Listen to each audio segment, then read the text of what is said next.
Assalamualaikum warahmatullahi wabarakatuh. Di sini kami dari kelompok 12 kelas A4 TBR akan mempresentasikan hasil diskusi kami tentang jaringan ikat.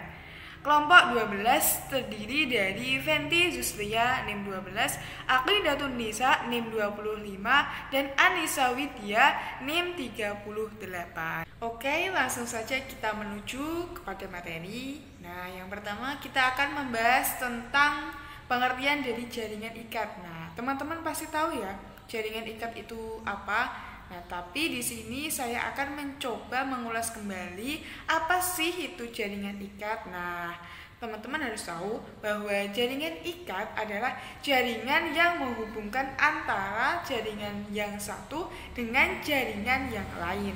Fungsi dari jaringan ikat itu untuk melekatkan suatu jaringan ke jaringan lain, membungkus organ-organ, mengisi rongga di antara rongga. Nah, fungsi lain dari jaringan ikat yaitu mengangkut zat oksigen dan makanan ke jaringan lain, mengangkut sisa-sisa metabolisme ke alat pengeluaran, menghasilkan sistem imun.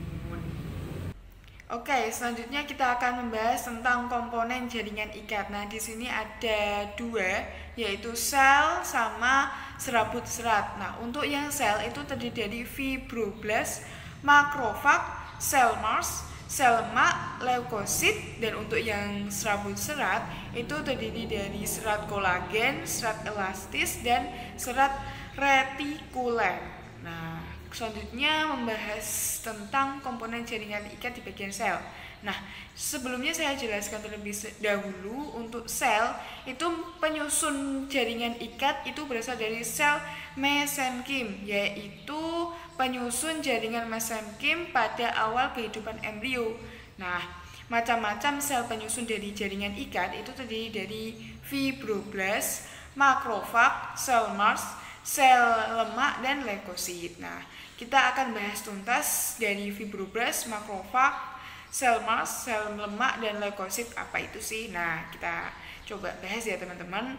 Nah, untuk yang pertama, fibroblast yaitu sel yang mensintesis dan mensekresikan protein pada serabut. Nah, untuk yang makrofag yaitu sel yang bentuknya tidak beraturan. Bentuknya itu tidak beraturan dan umumnya terletak pada dekat pembuluh darah dan bergerak jika ada luka. Untuk yang sel Mars itu sel yang memproduksi heparin yang berfungsi untuk mencegah pembekuan darah dan histamin yang dapat mengatur permeabilitas kapiler darah. Nah, untuk yang bagian sel lemak itu sel yang terspesialisasi untuk menyimpan lemak, dan untuk yang leukosit itu adalah sel darah putih. Selanjutnya yaitu serabut. Nah, serabut serat itu penyusun terdiri dari satu, serabut kolagen atau serabut putih. Nah, ini itu bersifat liat dan ulet, jumlahnya sedikit, tidak berwarna, tetapi dalam jumlah banyak itu berwarna. Misalnya itu contohnya pada tendon. Nah, yang kedua itu serabut elastin atau serabut kuning. Nah, ini lebih halus dari serabut kolagen dan sifatnya itu elastis, kenyal gitu. Untuk dalam jumlahnya, jumlah sedikit itu tidak berwarna, dalam jumlah banyak itu berwarna kuning.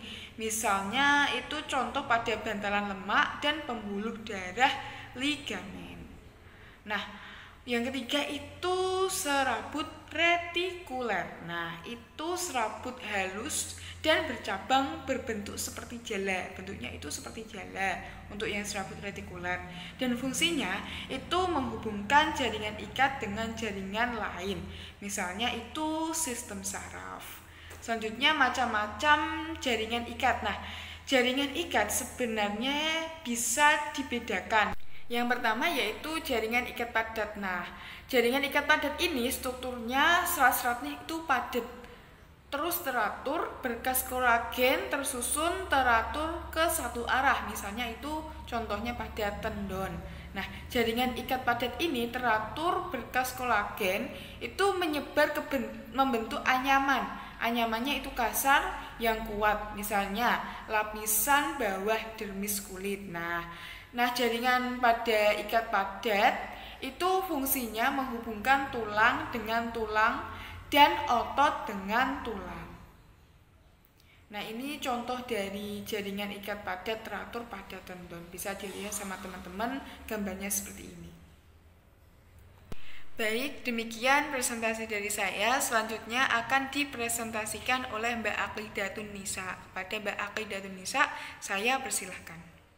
Assalamualaikum warahmatullahi wabarakatuh. Perkenalkan, nama saya Aqidatun Nisa. Di sini saya akan mencoba menjelaskan mengenai jaringan ikat padat tidak teratur pada dermis. Nah, bisa dilihat ya teman-teman, itu adalah gambar ini, sama ini adalah gambar jaringan ikat padat tidak teratur yang diamati menggunakan mikroskop. Jadi terdapat serat-serat kolagennya ya di dalam jaringan ikat padat tidak teratur yang terletak di dermis. Selanjutnya yaitu jaringan ikat longgar. Jaringan ikat longgar adalah jaringan yang susunan seratnya itu agak longgar, memiliki fungsi untuk mengikat jaringan epitel dan jaringan di bawahnya, serta menjaga organ agar tetap berada pada tempatnya dan terletak di bawah kulit, di dekat pembuluh darah dan saraf sekitar organ. Nah, ini adalah gambar jaringan ikat longgar. Selanjutnya yaitu jaringan lemak atau adiposa. Nah, jaringan lemak atau adiposa ini memiliki ciri-ciri yang pertama, tersusun dari sel-sel lemak yang tidak membentuk serat atau matriks khusus untuk menimbun atau menyimpan lemak. Jaringan lemak berfungsi sebagai yang pertama, bantalan untuk melindungi organ tubuh dari benturan. Yang kedua, persendian cadangan makanan. Yang ketiga, mengatur suhu badan. Jaringan ini atau jaringan lemak adiposa terdapat pada seluruh bagian tubuh di bawah kulit sekitar persendian dan juga ginjal. Nah, ini adalah gambar dari jaringan lemak atau adiposa. Nah, selanjutnya yaitu ada 3 gambar. Yang pertama itu terletak pada serat elastis, serat kolagen, dan fibroblast. Nah, tipe gambar ini itu terdapat pada jaringan ikat longgar. Letaknya itu di bawah jaringan epitel dan fungsinya itu penyokong elastisitas kulit. Gambar kedua itu tersusun dari serat kolagen dan fibroblast. Tipe gambar kedua ini adalah jaringan ikat padat. Letaknya itu di tendon, kulit, kapsul, dan ginjal. Fungsi dari gambar yang kedua itu penyokong dan elastis. Nah, di gambar ketiga itu tersusun dari butiran lemak, nukleus, dan membran plasma. Tipe pada gambar ketiga ini terletak pada jaringan adiposa atau jaringan lemak. Letaknya itu di bawah kulit, sekitar ginjal, sekitar jantung, dan memiliki fungsi untuk menyimpan energi serta insulasi. Selanjutnya yaitu jaringan ikat elastis. Jaringan ikat elastis ini memiliki ciri yakni mengandung serabut elastis kuning yang ditemukan pada ligamen dan dinding arteri. Nah, fungsi dari jaringan ikat elastis ini itu yakni sebagai pelindung elastisitas jaringan. Nah, ini adalah gambar dari jaringan ikat elastis, yakni terdapat kolagen fibersnya. Selanjutnya yaitu jaringan ikat khusus. Jaringan ikat khusus itu terdiri atas jaringan yang pertama, yaitu ada jaringan tulang rawan atau kartilago. Nah, tulang rawan adalah spesialisasi dari jaringan ikat serabut tebal dan matriks yang memiliki tekstur elastis. Tulang rawan bersifat kuat dan juga lentur. Penyusun jaringan tulang rawan adalah sel tulang rawan atau kondrosit yang terletak di dalam rongga kecil atau lakuna. Lakuna ini sendiri terdapat di dalam matriks yang mengandung serabut. Tulang rawan tidak mempunyai saraf dan juga pembuluh darah. Nah, ini gambar dari jaringan tulang rawan. Terdapat kondrosil, kolagen, lakuna. Nah, ini adalah jaringan tulang rawan.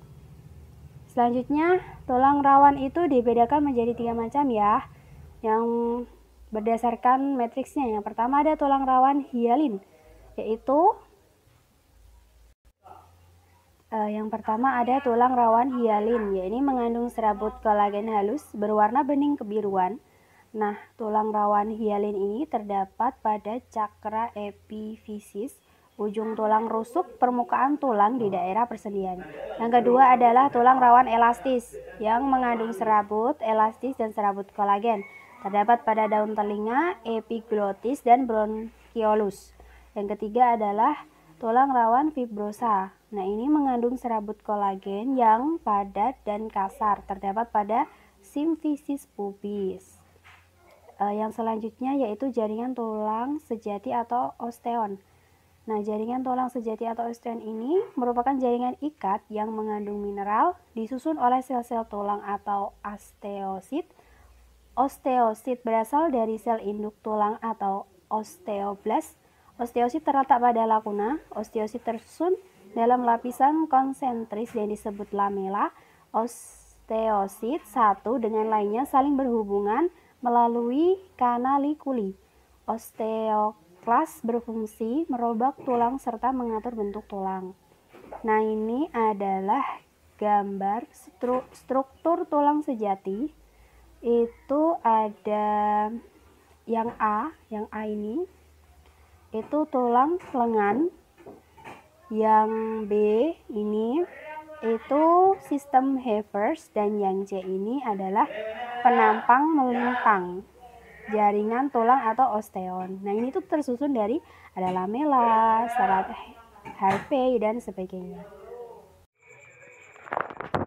Tulang dibedakan menjadi dua berdasarkan ada atau tidaknya rongga di dalamnya.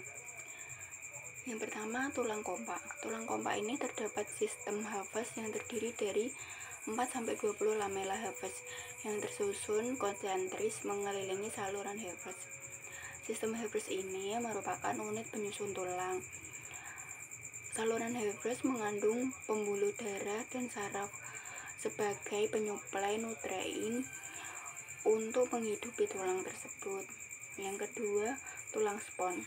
Tulang spons ini terdiri dari trabekula tulang yang saling berhubungan satu dengan yang lainnya. Trabekula ini adalah struktur penyusun tulang yang berbentuk spons seperti kumpulan jarum atau lempengan. Selanjutnya, darah dan limfa. Darah termasuk jaringan ikat khusus karena darah berasal dari jaringan mesenterim. Darah terdiri atas beberapa komponen, yaitu eritrosit, leukosit, trombosit, dan plasma darah. Semua komponen darah ini memiliki tugas dan fungsinya masing-masing yang mendukung kerja darah dalam tubuh kita. Selanjutnya, yang pertama, eritrosit atau sel darah merah. Eritrosit atau sel darah merah ini berbentuk lempengan bikonkav atau lempengan yang berbentuk seperti piringan. Di bagian tengahnya itu mencekung seperti sebuah donat, tapi tengahnya tidak berlubang. Berdiameter 8 nanometer dan tepi luarnya ini tebalnya kira-kira 2 nanometer, dan bagian tengahnya ini yang cekung sekitar 1 nanometer. Sel darah merah tidak memiliki inti sel, mengandung hemoglobin untuk mengikat oksigen dan karbon dioksida.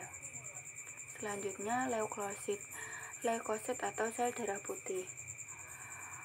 Memiliki inti sel, tidak mengandung hemoglobin.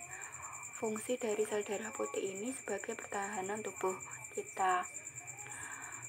Sel darah putih terbagi menjadi dua. Yang pertama, granulosit, memiliki protein granula di sitoplasmanya. Contoh neutrofil, eosinofil, dan basofil. Yang kedua, agranulosit, tidak memiliki protein granula di sitoplasmanya. Contoh limfosit dan monosit. Selanjutnya, trombosit atau keping darah, berbentuk lempengan, tidak ada inti sel namun banyak granula. Fungsi dari keping darah ini membantu penghentian keluarnya darah akibat kerusakan pada pembuluh darah. Jadi jika kulit kita terluka mengeluarkan darah, itu fungsi dari keping darah itu membekukan darah agar tidak mengeluarkan darah banyak. Selanjutnya plasma. Plasma ini bagian cair pada darah, mengandung protein plasma dan larutan elektrolit serta bahan terlarut. Bahan terlarut tersebut terdiri dari zat makanan, trombosit, dan hormon.